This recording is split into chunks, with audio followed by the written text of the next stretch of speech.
آپ نے سماعت کیا کہ سرمہ لگانا، خوشبو لگانا، مسواک کرنا یہ ہمارے نبی کی سنت ہے۔ ویسے ہی تیل لگانا اور کنگھا کرنا بھی ہمارے نبی کی سنت ہے۔ پیغمبر اعظم کثرت کے ساتھ اپنے بالوں میں اور اپنی داڑھی مقدسہ میں تیل لگایا کرتے تھے۔ کیا لگایا کرتے تھے؟ تیل لگایا کرتے تھے۔ اتنا زیادہ آپ اپنے بالوں میں تیل لگایا کرتے تھے کہ امامہ شریف کے نیچے جو کپڑا باندھتے تھے، جو سر بند ہوتا تھا، وہ بھی تیل سے تر ہو جایا کرتا تھا، تیل سے تر ہو جایا کرتا تھا، بھیگ جایا کرتا تھا۔ تو آقا کے دیوانوں کو چاہیے کہ اپنے نبی کی پیروی کرتے ہوئے وہ بھی اپنے بالوں میں تیل لگایا کرے۔ بول دیجئے، تیل لگایا کرے۔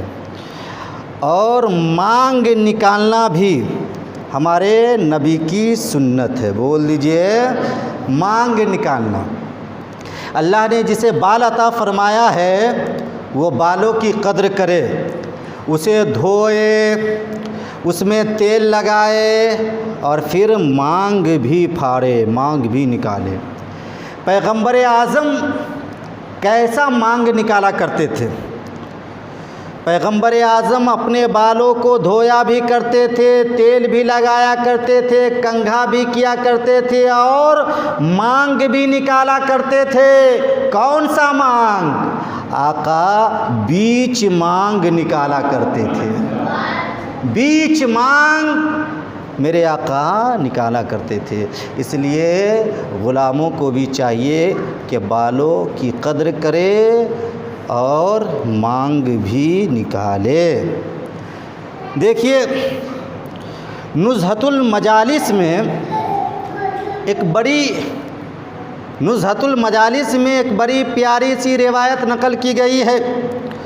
آقا فرماتے ہیں، کونین کے داتا فرماتے ہیں، غریبوں کے ماوا و ملجا فرماتے ہیں کہ جو شخص روزانہ رات کو اپنے سر اور اپنی داڑھی میں کنگھا کرے گا، جو شخص روزانہ رات کو اپنی داڑھی اور اپنے بالوں میں کنگھا کرے گا، وہ طرح طرح کی بلاؤں سے محفوظ ہو جائے گا اور وہ عمر دراز بھی پائے گا، وہ عمر دراز بھی پائے گا۔ حضرات، آپ بھی کنگھا کیا کیجئے اور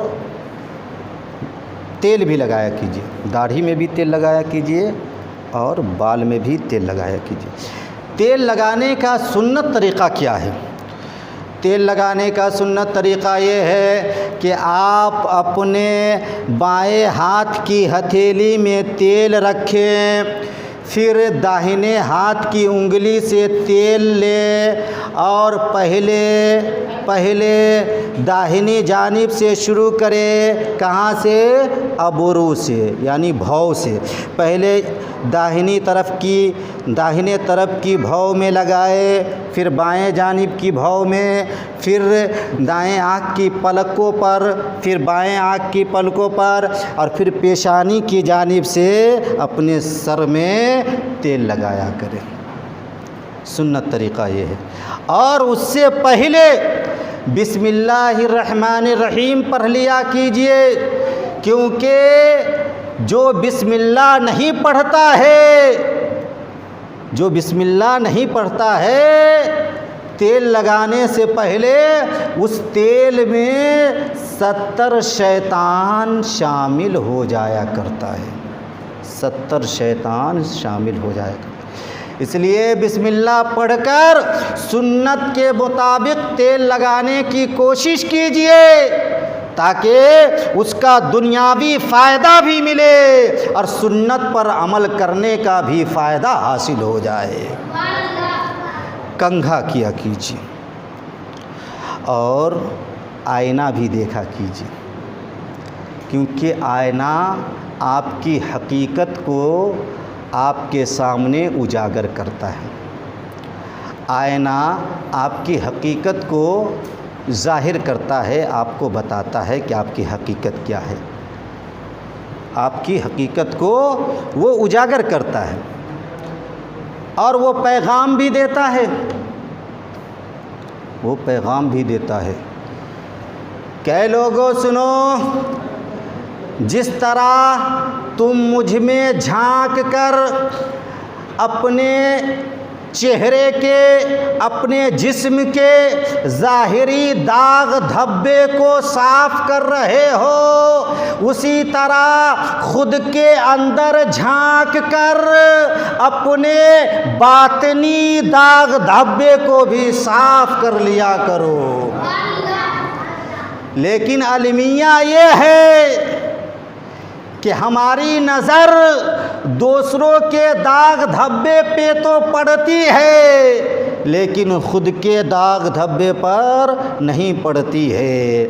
ہم دوسروں کو سدھارنے کی کوشش تو کرتے ہیں، لیکن خود سدھرنے کی کوشش نہیں کرتے ہیں۔ یہی وجہ ہے کہ آج دنیا کا اکثر و بیشتر مسلمان بڑی آسانی کے ساتھ یہ بول دیا کرتا ہے کہ مجھے زندگی میں اطمینان نہیں مل رہا ہے، مجھے زندگی میں آرام نہیں مل رہا ہے، مجھے زندگی میں سکون نہیں مل رہا ہے، مجھے زندگی میں سکون نہیں مل رہا ہے۔ اور وہ آرام حاصل کرنے کے لیے، اطمینان حاصل کرنے کے لیے، سکون حاصل کرنے کے لیے اپنے دوست کو بدل ڈالتا ہے، اپنے رشتہ دار کو بدل ڈالتا ہے، اپنے شہر کو بدل ڈالتا ہے، اپنے ملک کو بدل ڈالتا ہے، پھر بھی اسے اطمینان و سکون حاصل نہیں ہوتا ہے، پھر بھی اسے آرام حاصل نہیں ہوتا ہے۔ کیوں؟ اس لیے کہ وہ اپنے آپ کو نہیں بدلتا ہے۔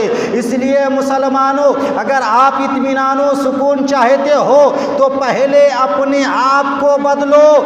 دوست بدلنے کی ضرورت نہیں پڑے گی، رشتہ دار بدلنے کی ضرورت نہیں پڑے گی، شہر بدلنے کی ضرورت نہیں پڑے گی، ملک بدلنے کی ضرورت نہیں پڑے گی۔ جب آپ اپنے آپ کو بدل ڈالو گے تو دنیا کے جس خطے میں بھی رہو گے، دنیا کے جس حصے میں بھی رہو گے، آپ شاد و آباد رہو گے، جہاں بھی رہو گے اطمینان و سکون حاصل کرتے رہو گے۔ جبھی تو مرزا غالب نے کہا تھا کہ عمر بھر غالب یہی بھول کرتا رہا، عمر بھر غالب یہی بھول کرتا رہا۔ ارے دھول چہرے پر تھی اور صاف آئینہ کرتا رہا، دھول چہرے پر تھی اور صاف آئینہ کرتا رہا۔ مسلمانوں، دوسروں کو بہتر بنانے سے پہلے خود بہتر بنو۔ آئینہ آپ دیکھا کیجئے، کیونکہ آئینہ آپ کی حقیقت کو آپ کے سامنے پیش کرتا ہے کہ آپ کیسے ہیں، آپ کیسے ہیں، اور آپ کو پیغام بھی دیتا ہے۔ آئینہ دیکھنا بھی ہمارے نبی کی سنتوں میں سے ہے، بول دیجئے، ہمارے نبی کی سنتوں میں سے ہے۔ اب دیکھیے پیارے آقا جب آئینہ دیکھا کرتے تھے تو یہ دعا فرمایا کرتے تھے، مولا تو نے میری صورت تو بہتر بنائی ہے، تو نے میری صورت تو اچھی بنائی ہے، میرا اخلاق بھی بہتر بنا دے، میرا کردار بھی بہتر بنا دے، میری عادت بھی بہتر بنا دے، میری سیرت بھی بہتر بنا دے۔ جبکہ پیغمبر اعظم معصوم تھے، آپ کا اخلاق بھی بہتر تھا، آپ کا کردار بھی بہتر تھا، آپ کی عادت بھی بہتر تھی، آپ کی سیرت بھی بہتر تھی، پھر پیغمبر اعظم ایسی دعا کیوں کیا کرتے تھے؟ تو سنو مسلمانوں، تعلیم امت کی خاطر پیغمبر اعظم ایسی دعا فرمایا کرتے تھے تاکہ میرے ماننے والے، میرے چاہنے والے جب بھی شیشے کے سامنے جائے،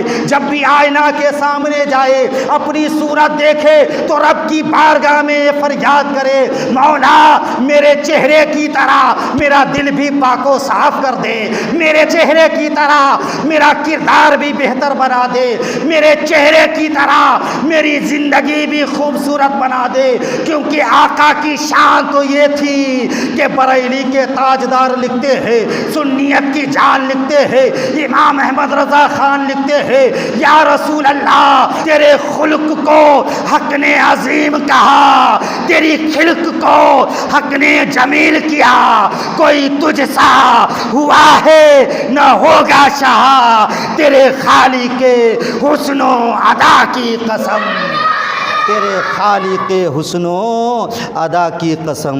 حضرات پیغمبر اعظم جو دعا کرتے تھے تعلیم امت کی خاطر کہ میری امت میرے اس طریقے پر عمل کر کے اپنی زندگی کو بہتر بنائے، اس لیے جب بھی ہم شیشہ دیکھیں تو اس دعا ضرور کریں، مولا تو نے صورت تو اچھی بنائی ہے، سیرت کو بھی بہتر بنا دے، اخلاق کو بھی بہتر بنا دے۔ بدلو مسلمانوں اپنے آپ کو، کیونکہ زمانے کی رفتار، گردش لیل و نہار، کائنات عالم کے ہر حرکات و سکنات، دور حاضر کا ہر اتار اور چڑھاؤ تمہیں جھنجھور کر بیدار کر رہا ہے، اور پردرد لہجے میں یہ پیغام بھی دے رہا ہے کہ وہ دنیا کے مسلمانوں اب سے بھی سنبھل جاؤ اور برائی کے راستے کو چھوڑ دو، اچھائی کے راستے پر چلنے لگو، ورنہ یاد رکھنا کہ نہ سنبھلو گے تو مٹ جاؤ گے۔